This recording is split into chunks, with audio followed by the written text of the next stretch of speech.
ரொம்ப சிம்பிளாக க்ரன்ச்சியான ஒரு ஆனியன் பக்கோடா ரெசிபி தான் பார்க்க போகிறோம். இந்த ரெசிபி பண்ணுறதுக்கு இன்றைக்கி வந்து நான் பெரிய வெங்காயம் எடுத்திருக்கேன். நல்லா வந்து ரொம்ப ஸ்லைஸாக வந்து கட் பண்ணி எடுத்துக்கோங்க. நல்ல பெருசாக இருக்கக்கூடிய வெங்காயத்தில் 2 வெங்காயம் ஸ்லைஸாக கட் பண்ணி எடுத்து வச்சுருக்கேன். அதை வந்து ஒரு பவுலில் சேர்த்துக்கலாம். இது வந்து ரொம்ப சிம்பிளான ஒரு ரெசிபி. டீ போடுற டைமில் இதை ரெடி பண்ணோம் அப்படின்னா டீ கூட சேர்த்து சாப்பிட்றதுக்கு அவ்வளோ அல்டிமேட்டாக இருக்கும் டேஸ்ட்டு. டீ கூட தான் சேர்த்து நீங்கள் ஸ்நாக்ஸாக செஞ்சுருந்தேன் நான். ஸோ ஃபஸ்ட்டு வந்து பார்த்திங்கன்னா எடுத்து வச்சுருக்க வெங்காயத்தை இது கூட சேர்த்துட்டு கூடவே வந்து 2 பச்சை மிளகாய் கட் பண்ணியிருந்தேன். அதையும் இது கூட சேர்த்துட்டு கை வச்சு இந்த மாதிரி வந்து நல்லா வந்து பிசைஞ்சு எடுத்துக்கோங்க. அப்போ தான் வந்து இந்த ஆனியன் எல்லாம் வந்து ஒவ்வொரு லேயராக தனித்தனியாக வரும். ஸோ அதனால் வந்து நான் இந்த மாதிரி வந்து கையாலே வந்து பிசைஞ்சு விட்டு எடுத்துக்கிறேன். ஸோ இது காரமும் வந்து பார்த்திங்கன்னா இதில் பிடிக்கும். ஸோ அதனால் பச்சை மிளகாவும் சேர்த்துட்டு இந்த மாதிரி நல்லா வந்து உதிர்த்து விட்டுக்கோங்க. நெக்ஸ்ட் வந்து பார்த்திங்கன்னா கருவேப்பிலை சேர்க்க போகிறோம். நல்லா ஃப்ரெஷ்ஷாக இருக்க கருவேப்பிலை சேர்த்துக்கோங்க. முடிஞ்சால் இதை வந்து 1 2 இந்த மாதிரி வந்து கையாலே வந்து கட் பண்ணி போடுங்க. அப்படியே போட்டாலும் ஒன்றும் ப்ராப்ளம் இல்லை. ஸோ இந்த கருவேப்பிலையும் வந்து சேர்த்தாச்சு. இப்போ இது எல்லாமே வந்து நம்மளுக்கு ரெடியாக இருக்குது. அடுத்தது வந்து பார்த்திங்கன்னா இஞ்சி வந்து எடுத்துருக்கேன். ஒரு சின்ன துண்டு இஞ்சி எடுத்தால் அதை குட்டி குட்டியாக கட் பண்ணி இதில் சேர்த்துக்கலாம். இப்போ இஞ்சியும் சேர்த்ததுக்கப்புறமா கடலை மாவு சேர்த்துக்க போகிறேன். கடலை மாவு வந்து பார்த்திங்கன்னா ஒரு 1/4 கப் அளவுக்கு நான் சேர்த்துருக்கேன்னு வச்சுக்கோங்களேன். இது கூடவே வந்து உப்பு சேர்த்துக்கலாம். இந்த கடலை மாவு இன்னும் கூட நீங்கள் பார்த்துட்டு கொஞ்சம் அட்ஜஸ்ட் பண்ணிக்கலாம். நீங்கள் வெங்காயம் எவ்வளோ எடுத்துருக்கீங்களோ அதுக்கு தகுந்த மாதிரி. இன்னுமே கொஞ்சம் எக்ஸ்ட்ரா வந்து கடலை மாவு சேர்த்திங்க அப்படின்னா உங்களால் வந்து ஆனியன் வடை கூட இதை போட்டுக்க முடியும்.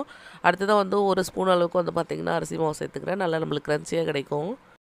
நெக்ஸ்ட் வந்து கொஞ்சமாக வந்து ஃபுட் கலர் ஆட் பண்ணுறேன். இது வந்து ஆப்ஷனல் தான், தேவைப்பட்டால் சேர்த்துக்கலாம், அப்படி இல்லை நீங்கள் ஸ்கிப் பண்ணிக்கோங்க. இப்போ இது எல்லாத்தையும் சேர்த்து நம்ம வந்து நல்லா பிசைஞ்சு எடுத்துக்க போகிறோம். கூடவே கொஞ்சமாக தண்ணி தெளிச்சிட்டு நல்லா வந்து பிசைஞ்சு விட்டுக்கோங்க. அதே மாதிரி நீங்கள் எப்போ செய்ய போகிறீங்களோ அப்போ தான் வந்து பார்த்திங்கன்னா ஆனியன் கூட உப்பு மசாலா எல்லாம் நீங்கள் சேர்க்கணும். ஃபஸ்ட்டே வந்து நம்ம உப்பு சேர்த்து பிசைஞ்சு வச்சுட்டோம் அப்படின்னா இது வந்து தண்ணி விட்டுரும் வெங்காயம். ஸோ அதனால் வந்து ஃபஸ்ட்டே ரெடி பண்ணக்கூடாது. எப்போ வந்து ரெடி பண்ண போகிறோமோ அந்த டைமில் வந்து பிசைஞ்சிட்டு அப்படியே வந்து போட்டுக்கலாம். நம்ம உப்பு சேர்த்த உடனே வந்து பார்த்திங்கன்னா தண்ணி விட ஆரம்பிச்சிரும். இப்போ இது வந்து நல்லா பிசைஞ்சு விட்டாச்சு. இது கூடவே வந்து மசாலாஸில் ஆட் பண்ணணும்.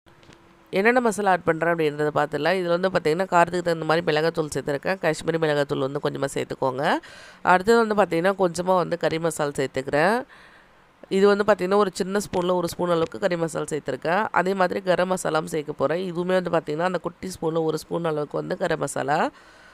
அவ்வளோதான் நம்மளுக்கு தேவையான மசாலா எல்லாம். இப்போ இது எல்லாத்தையும் சேர்த்து வந்து நல்லா வந்து கூட்டாகிற அளவுக்கு வந்து நல்லா பிசைஞ்சு எடுத்துக்கலாம். நான் வந்து நல்லா உதிரியாக வந்து போட்டு எடுக்க போகிறேன். உங்களுக்கு தேவைப்பட்டால் இன்னும் கூட நீங்கள் கடலை மாவு சேர்த்துக்கலாம். லைட்டாக தண்ணி தேவைப்பட்டால் தெளிச்சுட்டு வந்து நல்லா வந்து பிசைஞ்சு எடுத்துக்கோங்க. இப்போ ரெடி ஆகிடுச்சு. இன்னொரு வானலி வச்சுட்டு இதில் வந்து பார்த்திங்கன்னா தேவையான அளவுக்கு ஆயில் சேர்த்து நல்லா வந்து சூடு பண்ணிக்கலாம்.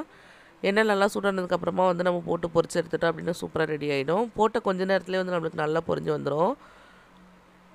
இந்த ஆனியனில் இருக்கக்கூடிய ஒரு ஸ்வீட் டேஸ்ட்டு, அப்புறம் வந்து நம்ம சேர்த்துருக்க கார மசாலா எல்லாம் சேர்த்து அவ்வளோ சூப்பராக இருக்கும்.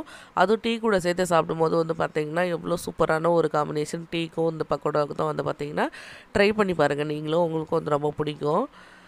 ஸோ இப்போ வந்து ஆயில் நல்லா சூடாயிடுச்சு. நல்லா வந்து ஆயில் சூடானதுக்கப்புறமா வந்து பார்த்திங்கன்னா நான் எடுத்து வச்சுருக்கிறது ஆனியன் வந்து போட்டுக்க போகிறேன். கொஞ்சம் கொஞ்சமாக வந்து போட்டுக்கோங்க. நான் வந்து குட்டி வானல் தான் எடுத்திருக்கேன். நான் வந்து கொஞ்சம் கொஞ்சமாக போட்டு எடுத்துக்க போகிறேன். போட்ட கொஞ்ச நேரத்துலேயே வந்து பாருங்கள் நம்ம பபிள்ஸ் எல்லாம் இந்த மாதிரி வந்து கொஞ்சமாக அப்படியே அடங்கிட்டே இருக்கும்.